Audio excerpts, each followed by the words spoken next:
हमारी इस कहानी लेकिन यहाँ आइक नोटिस करता है कि उसकी टेबल के नीचे एक लड़की होती है और वो आइक को देखकर इतनी ज्यादा घबरा जाती है कि वहीं बेहोश हो जाती है और ये लड़की आइक की सच्चाई जान चुकी है। अब इसके बाद हम आइक को अपने चेले के साथ बाहर टाउन में देखते हैं।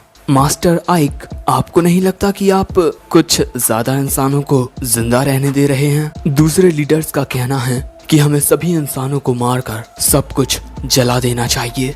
आइक कहता है, अगर हम इन इंसानों को मार देंगे तो फिर टैक्स कौन चुकाएगा?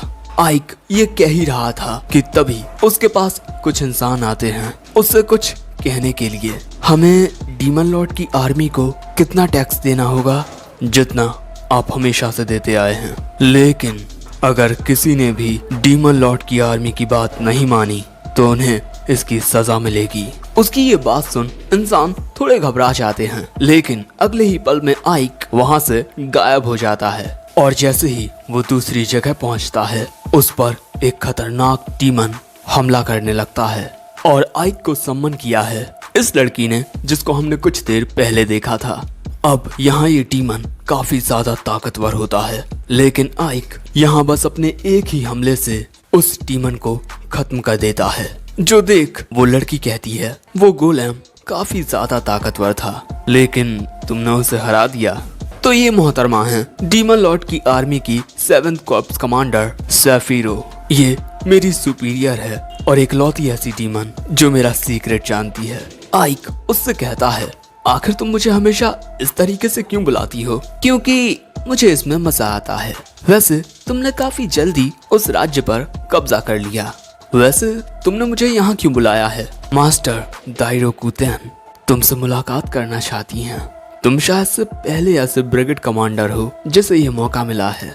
चलो अब मैं तुम्हें डीमन लॉर्ड के कैसल में लेकर चलती हूँ। और इसके बाद वो आइक को वहाँ से ले जाती है। दूसरी ओर आइक के महल में इस लड़की को होश आ जाता है। इसके बाद ये लड़की यहाँ से जाने की कोशिश करती है, लेकिन आइक का मैजिक बैरियर उसे यहाँ से जाने नहीं देता। इसके बाद वो देखती है कि टेबल पर कुछ डम्पलिंग्स रखे हुए हैं और ये आइक ने ही उसके लिए रखे हैं। वो लड़की ज्यादा कुछ सोचे बिना उन डम्पलिंग्स को खाने लगती है। दूसरी ओर हम देखते हैं कि आइक डीमन लॉर्ड के कैसल में आ चुका था। इसके बाद ये दोनों आगे बढ़ने लगते हैं, लेकिन महल के दरवाजे पर 2 पहरेदार लगे हुए थे और वो अंदर जाने वाले हर एक शख्स को बारीकी से चेक करते हैं। इसी वजह से आइक थोड़ा परेशान था, क्योंकि अगर इन्होंने उसका मास्क हटाया तो उन्हें पता चल जाएगा कि आइक एक इंसान है। लेकिन यहाँ पर सेफीरो सब कुछ संभाल लेती है। वो अपने जादू का इस्तेमाल करती है जिससे उन पहरेदारों को आइक के अंदर से बहुत ही ज्यादा खतरनाक मैजिक ऑरा दिखाई देने लगता है।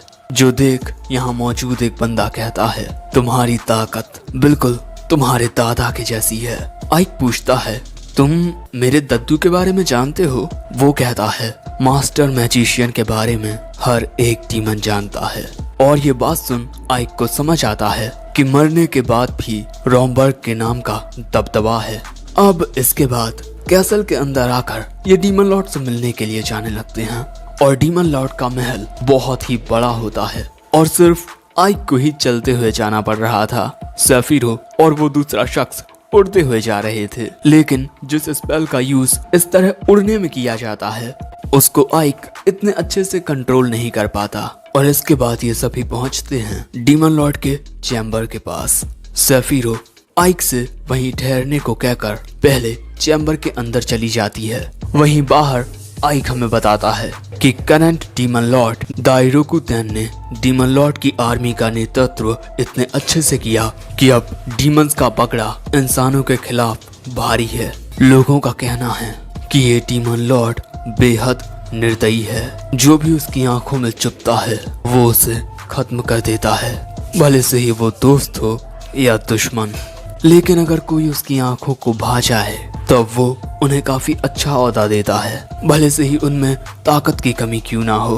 पहले डीमंस आपस में ही लड़ते रहते थे, लेकिन दाइरोकुतेन ने डीमन लॉर्ड बनने के बाद सब कुछ बदल दिया और अब मैं उसी शख्सियत से मिलने वाला हूँ। इसके बाद हम आइक को डीमन लॉर्ड के चैम्बर में देखते हैं और यहाँ आइक डीमन लॉर्ड को देखता है और डीमन लॉर्ड बस एक छोटी सी बच्ची होती है।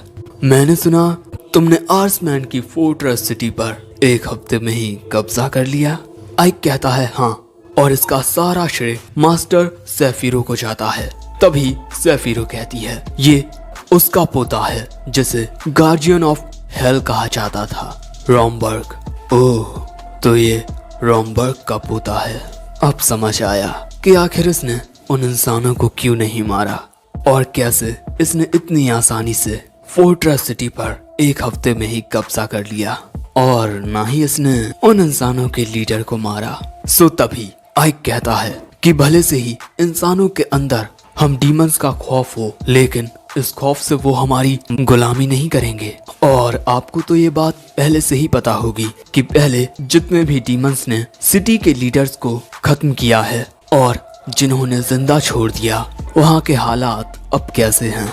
और ये सब कहते हुए आइक सोच रहा था मैंने बस डीमन लॉर्ड से कुछ पलों के लिए बात की, लेकिन इसी से मैं ये समझ चुका हूँ कि ये भी रोमबर्ग की तरह एंशिएंट सिविलाइजेशन के बारे में जानती है, और इसने उसी नॉलेज का यूज करके डीमन लॉर्ड की आर्मी को इतना बेहतर बनाया है।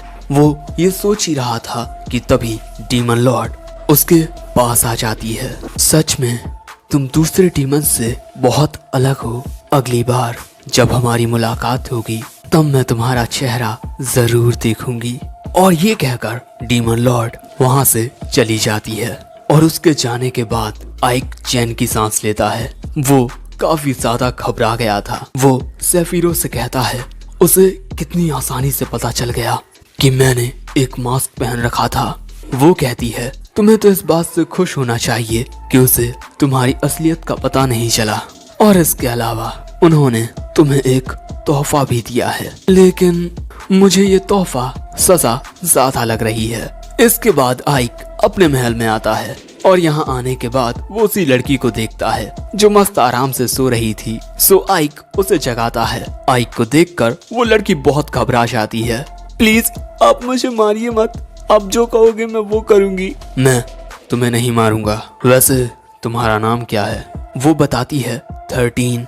और इसका ऐसा अजीब नाम इसी वजह से है क्योंकि ये एक गुलाम है और गुलामों को अक्सर नंबर से ही बुलाया जाता है। लेकिन मेरी माँ मुझे सैटी नाम से बुलाती थी। आइक कहता है कि चलो जो भी है, लेकिन क्योंकि तुम जान चुकी हो कि मैं एक इंसान हूँ, इसीलिए मैं तुम्हें अब जाने नहीं दे सकता।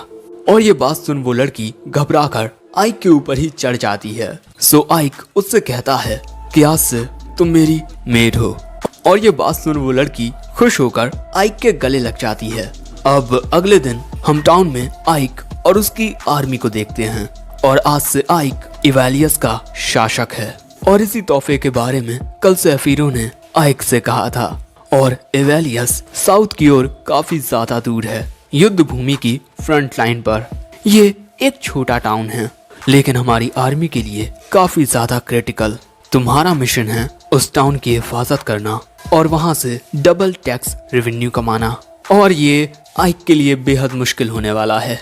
युद्ध के टाइम पर एक छोटे से टाउन से डबल टैक्स रेवेन्यू निकलवाना। और यहाँ आइक कहता है ये टाउन फ्रंट लाइन पर है, जिस वजह से इंसान हम पर कभी भी हमला कर सकते हैं। वैसे इस टाउन को तबाह किया है सेफिरो ने। अब प्रेजेंट में आइक इस ऑर्क से पूछता है दीवारों को रिपेयर होने में कितना वक्त लगेगा। वो बताता है 6 मंथ्स। ये एक काफी लंबा वक्त होता है और इसी वजह से हमें जल्द से जल्द इन वॉल्स को रिपेयर करना होगा, वरना हमले के दौरान हम जरा भी टिक नहीं पाएंगे।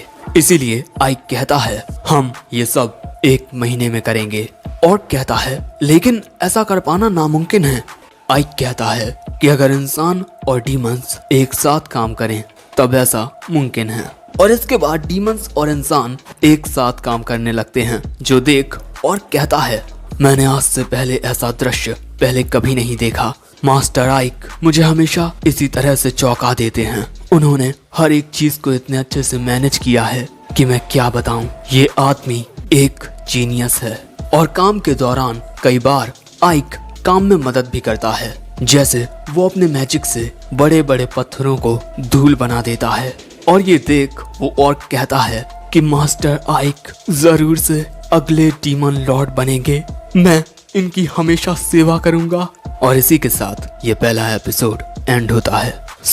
अगर तुम्हें एपिसोड पसंद आया हो और जानना चाहते हो कि आगे आइक के साथ क्या क्या मजेदार चीजें होने वाली हैं, तो कमेंट करके बता देना कि तुम इसका एपिसोड 2 देखना चाहते हो या नहीं। इसी के साथ इस वीडियो पर 3K लाइक कर दो और 200 कमेंट। और ऐसे ही काफी सारे नए मजेदार एनिमे आने वाले हैं, उन्हें देखने के लिए पॉपकॉर्न खरीद कर तैयार हो जाओ। मैं मिलता हूँ जल्द ही किसी और वीडियो के साथ। तब तक के लिए सायोनारा।